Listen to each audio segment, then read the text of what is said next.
প্রিয় শিক্ষার্থী, এই ভিডিওতে আমরা অনুশীলনী 9.2 এর 14 নং প্রশ্নের সমাধান করব।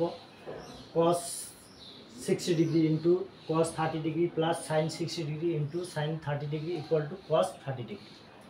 আচ্ছা, তাহলে আমরা প্রথমে বাম পক্ষ লিখলাম। তো এই মানগুলো আমাদেরকে মুখস্থ রাখতে হবে। তো cos 60 ডিগ্রির মান পাচ্ছি 1/2, বলে আমরা এখানে লিখব 1/2। cos 30 ডিগ্রির মান √3/2।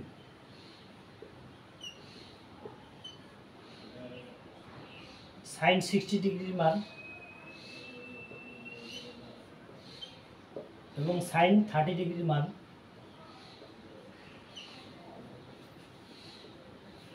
তাহলে এই অংশটুকু আগে গুণ করি। 1 এবং √3 গুণ করলে 2 এবং 2 গুণ করলে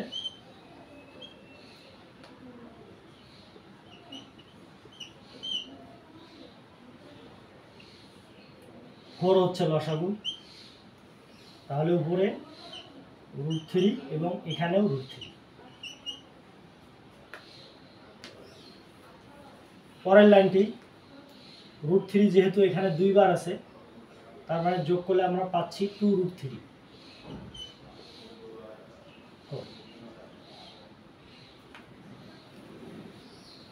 এরপর এটাকে যদি আমরা ভাগ করি তাহলে উপরে এই 2 এবং 4 ভাগ করলে এখানে আমরা পাবো 2।